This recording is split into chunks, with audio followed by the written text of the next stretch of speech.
Hello everyone and welcome back to the channel. So guys, we are back with another session for your UPSC CSAT comprehension practice जिसमें हम अभी तक सारे previous year questions करते आ रहे हैं सभी ईयर्स के 2014 से हमने शुरू किए थे और आज हम पहुंचे 2023 पे। और इस सेशन को 2022 23 सेशंस को ध्यान से देखना क्योंकि PYQs में आपको बहुत हेल्प मिलती है। आपको ये पता चलता है कि क्वेश्चंस को कैसे अप्रोच करना है और किस तरह के जनरली क्वेश्चंस आजकल पूछे जा रहे हैं। तो today we start with the previous year questions of 2023। तो आज पार्ट 1 है इसका। अब आगे हम सेशंस में पार्ट 2 और पार्ट 3 में भी और पैसेजेस हम इसके करके देखेंगे। तो let's start the session guys.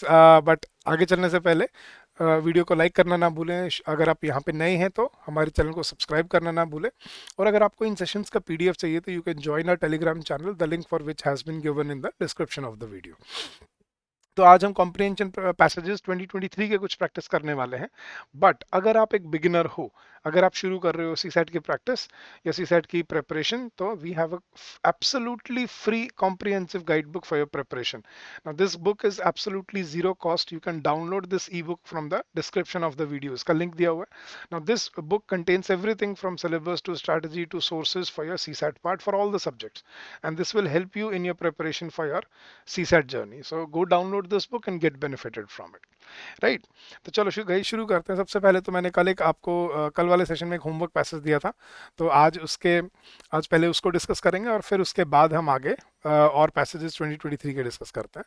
तो उसने पूछा था कि which one of the following is implied by the passage. तो पैसेज था, the majority of people who fail to accumulate money sufficient for their needs are generally easily influenced by the opinions of others। वो क्या कह रहे हैं कि majority of वो लोग, ज़्यादातर वो लोग जो who fail to accumulate money sufficient for their needs, जो अपने पास पैसा नहीं जोड़ पाते, वो ज़्यादातर क्या होते हैं, दूसरों के ओपिनियन से इन्फ्लुएंस होते हैं।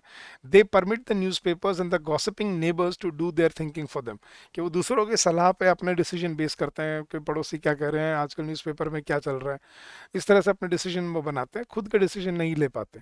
Opinions are the cheapest commodities on earth. Everyone has a flock of opinions ready to be wished upon by anyone who will accept them. कोई भी फ्री में ओपिनियन सब देते हैं, सब सलाह फ्री में, कितने दिलवा लो सभी से।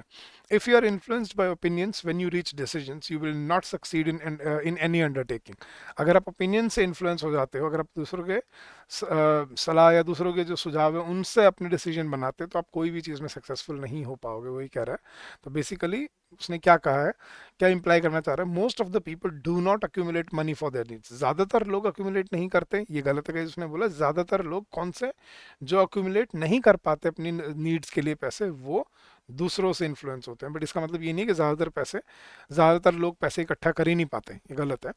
Most of the people never fail to accumulate money for their needs. Most of the people never fail, ये इतना एक्सट्रीम ऑप्शन, ठीक है, कि ज़्यादातर लोग कभी भी नहीं कर पाएंगे, मतलब ऐसा हो ही नहीं सकता, ऐसा भी नहीं है। आगे देखते हैं। There are people who fail to accumulate money for their needs and there is no need to accumulate money. ऐसा तो नहीं है there is no need to accumulate money. तो इसमें सही जो इन्फ्लुएंस है वो क्या है कि लोग हैं ऐसे, there are people who fail to accumulate money for their needs, जो अपनी नीड्स के लिए पैसे नहीं जोड़ पाते। तो इसमें से वैसे तो ओपिनियंस के ऊपर ज़्यादा था कि पैसे जो ना जोड़ पाते हैं, क्यों, क्योंकि वो डिसीजन मेकिंग नहीं है उनके अंदर। तो ऐसे लोग होते हैं जो अपनी डिसीजन मेकिंग नहीं कर पाते, अपने लिए ज़रूरत के लिए पैसे नहीं जोड़ पाते। तो option C was the right answer.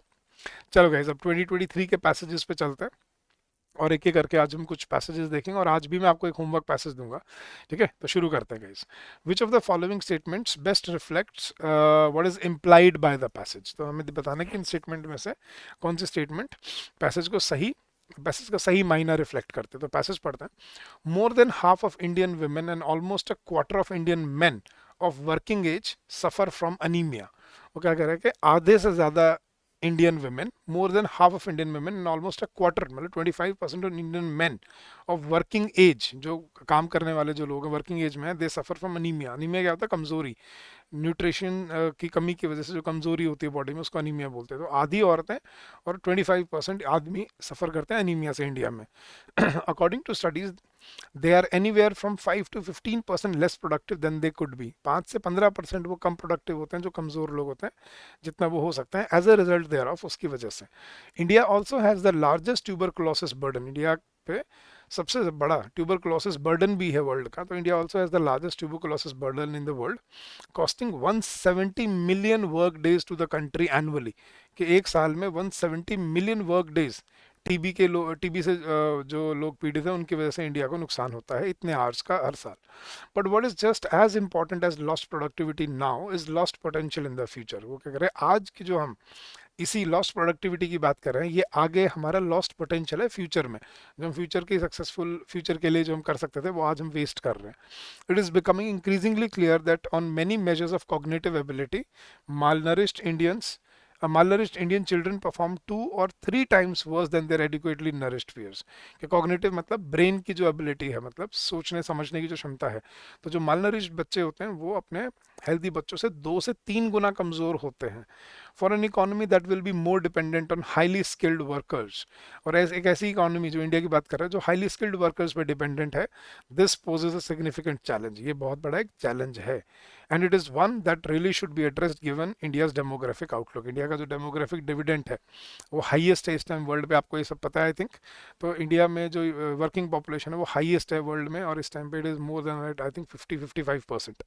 तो ऐसे 55% जब लोग हमारे यूथ है, मतलब वर्किंग एज में है, ठीक है, और अगर वो अनीमिया है या उनको अगर टीबी है या वो बीमार हैं, तो उनसे हमारी देश की प्रोडक्टिविटी ख़राब होती है, क्योंकि हमारे देश की जो इकोनॉमी है वो एक highly skilled work based economy है, और इसके लिए बहुत बड़ा चैलेंज है। तो न्यूट्रिशन के ऊपर फोकस करना चाहिए, ये कहना चाह रहा हूँ। अब ऑप्शन देखते हैं guys. Education system must be strengthen in rural areas. Education system को स्ट्रेंथन करना चाहिए, यहाँ पे तो न्यूट्रिशन की बात हो रही है, एजुकेशन की बात नहीं हो रही। Second, large scale and effective implementation of skill development program is the need of the hour. Large scale and effective implementation of skill development program चलाने चाहिए, ये कह रहा है वो। बात यहाँ हेल्थ की हो रही है यार। For economic development health and nutrition of only skilled workers need special attention. अब ये थोड़ा सा मुझे स्क्यूड लगा है ऑप्शन, क्योंकि सिर्फ स्किल्ड वर्कर की हेल्थ न्यूट्रिशन पे ध्यान देना चाहिए, नहीं, सबके देना चाहिए।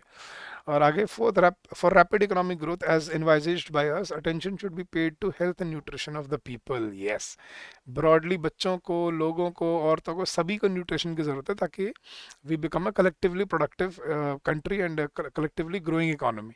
तो ये सही इसका इम्प्लाइड था पैसेज का, तो according to me option D is the right answer. आगे बढ़ते हैं गाइस। एक हमें क्रूशल मैसेज ढूंढना है जो पैसेज में दिया जा रहा है। तो पैसेज में क्या मैसेज दिया है पैसेज ने, वो हमें ढूंढना है। तो पैसेज पढ़ते हैं। The emissions humans put into atmosphere now will affect the climate in the middle of the century and onwards. के सही बात है, जो आज हम धुआं प्रदूषण, जो क्लाइमेट चेंज के लिए जो आज हम कार्बन एमिशन कर रहे हैं, इसका इफेक्ट हमें आज नहीं दिखेगा, ठीक है, इसका इफेक्ट दिखेगा हमें 2050 के आसपास, भयंकर वाला इफेक्ट।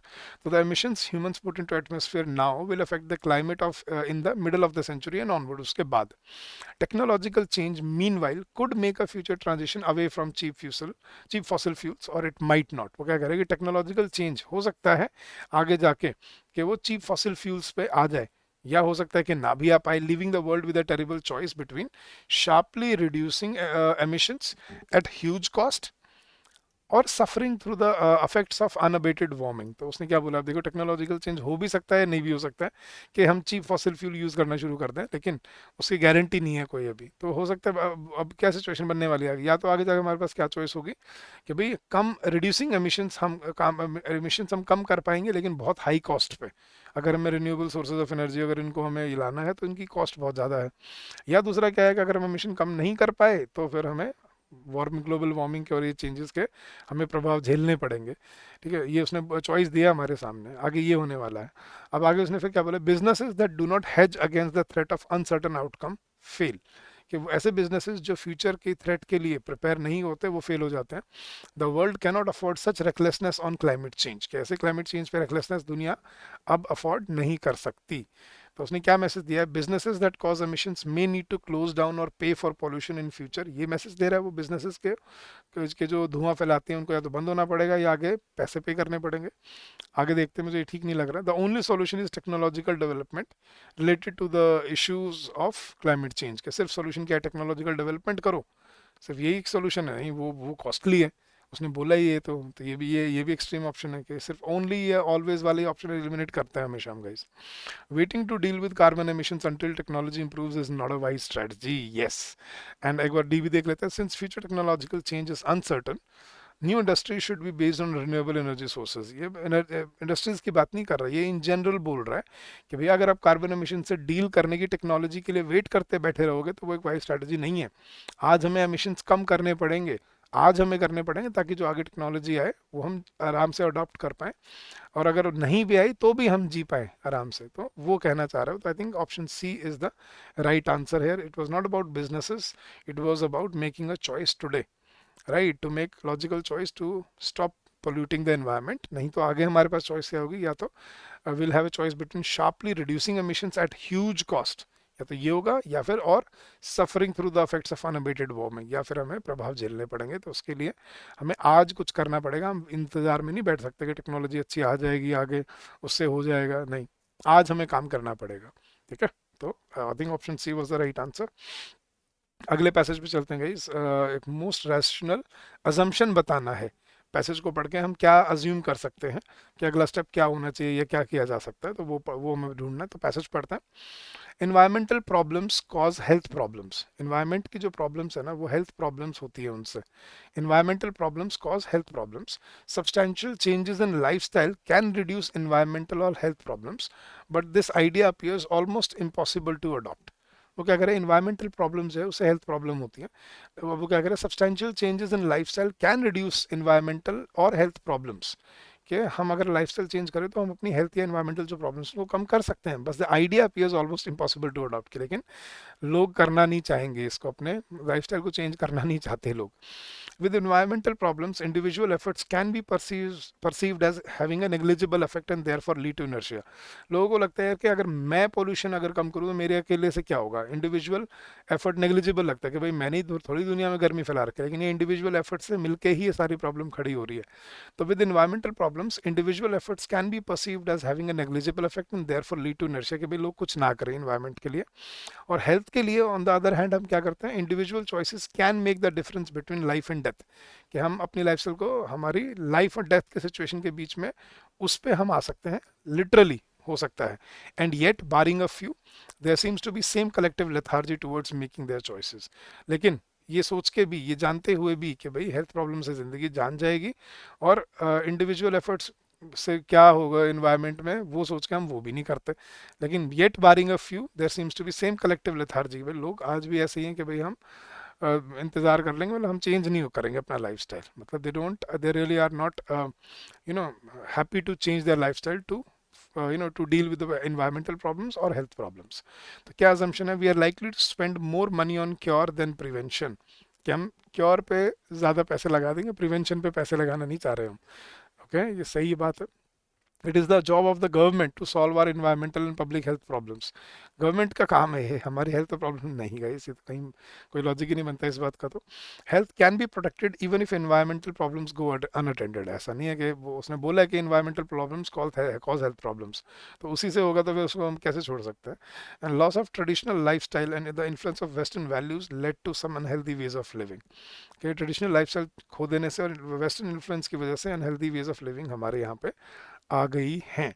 ये अजम्पशन है इसका, ठीक है, नहीं ये अगला स्टेप नहीं है। आई थिंक अगला स्टेप जो हमें जो बेसिकली बोल रहा है कि हम क्या करने वाले हैं आगे चल के, हम we are likely to spend more money on cure than prevention, के हम बैठे रहते हैं इंतजार में कि जब मुश्किल हो जाएगी तब पैसे लगाएंगे, पहले नहीं चेंज करेंगे हम। तो this is what we are, मतलब we are not trying to be safe, we can be sorry later on. So we are waiting to spend money or cure but not on prevention. तो option A is the right answer according to me.